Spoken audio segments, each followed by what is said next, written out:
Hi friends, Annamayya Madanapalle జిల్లా మదనపల్లిలో bypass road BK Palli మసీద్ దగ్గర చాలా యాక్సిడెంట్, ప్రతిరోజు ఏదో ఒక యాక్సిడెంట్ జరుగుతుంది. ఆడ ఆర్చి మాదిరిగా పెద్దగా వేశారు, కానీ ముందు పక్కకు లైట్లు ఉన్నాయి, వెనక పక్కకు లైట్లు లేవు. ఆ కార్ రోడ్ స్పీడ్ వచ్చాడు, అతను కనబడింది, స్లో చేసుకున్నాడు, స్పీడ్ బ్రేకులు దాటినాడు. వెనకాల లారీ వాడికి తెలియలేదు స్పీడ్ బ్రేకులు ఉన్నాయి లేదా, వాడు సర్వం చేసి స్పీడ్ బ్రేకులు దాటి కార్ని గుద్దేశాడు.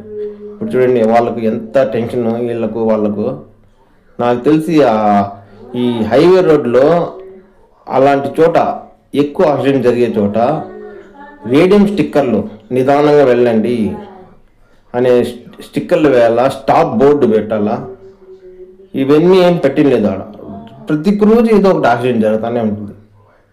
దయచేసి ఈ విషయాన్ని గమనించి ట్రాఫిక్ సిబ్బంది అక్కడ రేడియం స్టిక్కర్లు వేయాలా.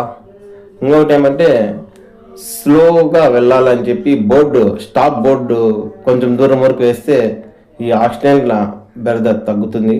దయచేసి ఇలాంటివి కానీ డ్రైవర్లు కొంచెము ముందర ఉన్న బండి గురించి గమనించదండి. మీరు ఆ వెనకాల అక్కడ ఆ మసీద్ దగ్గర డౌన్ ఉన్నదన్నమాట, స్పీడ్గా వస్తుంటాయి లారీలో, వాళ్ళు లోడ్ వేసుకొని వాళ్ళు కంట్రోల్ చేయలేరు బ్రేక్ని.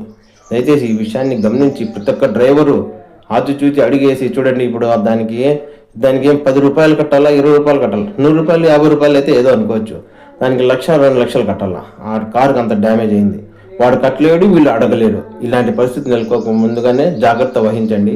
కానీ ప్రాణ నష్టం ఏం జరగలేదు, కారు వెనకాల డ్యామేజ్ అయింది, ఈ లారీకి ముందర డ్యామేజ్ అయింది. చూడండి, ఇలాంటివి అవసరమా? ఈ విషయాన్ని ట్రాఫిక్ అధికారులు గమనించాలా. అలాగే డ్రైవర్ అన్నలు కొంచెం ఆచిచూచి వెళ్ళాలని చెప్పి మనసారా కోరుకుంటున్నాం. ప్లీజ్.